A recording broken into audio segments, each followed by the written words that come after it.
Okay, just a pre-warning. This is gonna tick some people off. I don't really care, but yeah, let's get that like Philip DeFranco just says. Gosh, I can't say anything right now. Like Philip DeFranco says, let's jump into it. That's great. I'd love there to be this nice little bow on an unfortunate situation, but the fact that we even had to go through this is sad and telling. And something I just feel like I need to say with this story, the white victimhood stuff needs to chill out. That knowledge of how black people were treated for years and years, of how they're still being treated today, of how human beings are capable of such ugliness. That's important to have, and for some reason, in some people's brains, it turns into, why do you want me to feel guilty about being white? All right, so let's actually go back to the beginning, and so we can actually get the context of what's going on. But basically, I do very much agree with what he's saying because I hate when if there's talks about racism in this country, people feel upset that it's being mentioned because it's like, well, I didn't do it. It's like, yeah, you didn't do it. I'm not blaming you for racism. I'm saying that racism exists and I want you to be aware of it because it's from the perspective that you may stand or a person may stand, they may not see certain things simply because they are not in that position. So when people are saying, hey, racism exists, they're not saying it because they want the other person to feel guilty. They're saying it because they want them to be aware. It's just like saying, hey, you shouldn't go that way because it's dangerous. Well, I can go wherever I want to. Okay, but I'm letting you know there's danger that way. So when talks of racism come up, they're not to make the other person feel guilty, to make them feel like they're limited, or to make them feel like it's their obligation to fix it. Rather, to put that conversation out there and make the other person aware of it as opposed to blaming them for it. But yeah, let's go back to the beginning of this and you can understand what the context of this is.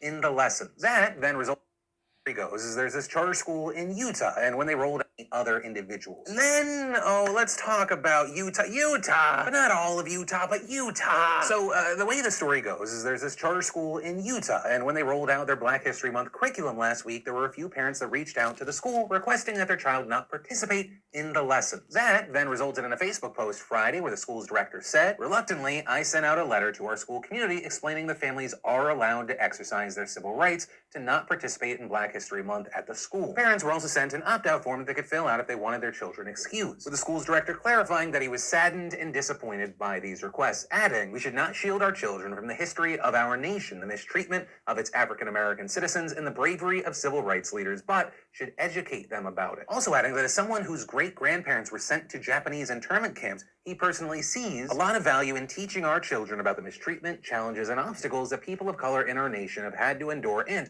what we can do today to ensure that such wrongs don't continue. And so with this move, you had some parents praising the school for giving parents the option, others calling the move dangerous, saying that it enables racism. That outrage eventually prompted the school to issue another statement saying that it regretted ever sending out the opt-out form and adding, we are grateful that families that initially had questions and concerns have willingly come to the table to resolve any differences, and at this time, no families are opting out of our planned activities, and we have removed this option. In the future, we will handle all parental concerns on an individual basis. Which, hey, that's great. I'd love there to be this nice little bow on an unfortunate situation, but the fact that we even had to go through this is sad and telling. And something I just feel like I need to say with this story, the white victimhood stuff needs to chill out. That knowledge of how black people were treated for years and years, of how they're still being treated today, of how human beings are capable of such ugliness. That's important to have, and for some reason, in some people's brains, it turns into, why do you want me to feel guilty about being white? You didn't do it. The only thing that's questionable in this situation is why you would want to minimize what happened in history. Very few people, a minute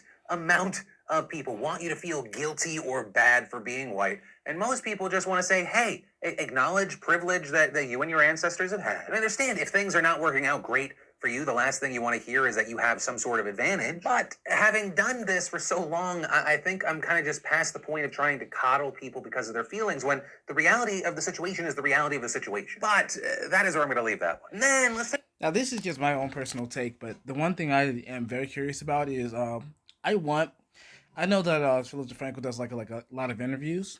I would like to see what type of conversation him and like Thomas McDonald will have because I actually admire Tom McDonald. gonna be honest, I'm not a fan of the last two songs that he created because I don't know the meaning of them yet. But like I said, um, I know they have two. Like I know they have different opinions, but I know they would also agree on some things. So, one conversation I actually want to see, one thing I actually want to see is like if they ever get a chance, if he ever gets a chance to like to interview him, or talk to him, or listen to some of his point of views, that'd be great because like I said, Tom McDonald has some very strong opinions, but again, a lot of the stuff that he says, I agree with. But then there's some things that he says that borderline kind of rub me the wrong way. So I'm curious as to how he would feel about. I mean, yeah, what type of things he would say in an interview with like Philip DeFranco. I was going to say Thomas DeFranco, with Philip DeFranco, because like okay, so he has a song called "White Boy," and basically that's about how because he's white, he's not really respected in the rap community. Not only that, but he's not respected in the space in general. You know, um, for the heck of it, it's a good one because he's like, I'm going to be a different rapper than all the rest of these rappers. What's another good one that's also like in a way controversial? Straight white male, which again wasn't personally offended by it, but a lot of people were. They looked at it and they were like, well, he's bragging about being a straight white male. No, he's talking about being a straight white male and how it's easy to be blamed because of that, because he has those attributes. So he's not saying I'm better than you because I'm a straight white male. He's saying I'm a normal person. You shouldn't hate me because I'm a straight white male. But a lot of people took it as, oh, you're just throwing this in my face, or you're being racist, or you're trying to defend the fact that you're a straight white male. Well, shouldn't he? Like, I'm gonna ask you from this perspective. Shouldn't he, as a straight white male, be able to defend the fact that he is a straight white male?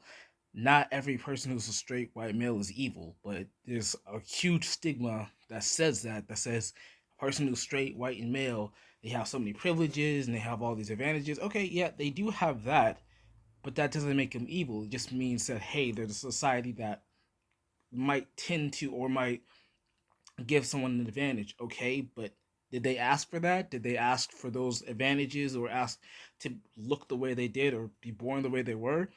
No. So don't hate someone because they're straight white and male. But I mean, it's easy for a lot of people to say, well, you have all these advantages, so I hate you because of that. They didn't do that. They were born into a society that just had those advantages. Sorry that you weren't part of that, but at the end of the day, you can't hate that person for something they didn't do. Now, making them aware of it, okay, that's also hard. I mean, having that conversation and saying, "Hey, look, you have these advantages, and you may not realize it because most people are going to get defensive about that." But sometimes that conversation needs to happen. You need to have it in a way that doesn't accuse. You need to be able to say, "Hey, look, these are advantages you have," without saying, your life's better than mine because you have these advantages. Be able to say, hey, look, you have these advantages without being like, well, you're just ungrateful because you don't, without pointing fingers. Basically, is what I'm trying to say. So yeah, um, that's basically it. I very much agree with this man's opinion, of what he said about um I'm just gonna leave it at what he said. But basically, yeah, I very much agree with his opinion, and I would like to see that one day. Thomas McDonald and Philip DeFranco in an interview. But yeah, that's just my opinion. I agree with what Philip DeFranco said, and that's what I'm gonna leave it at. But yeah, that's about it. God deuces.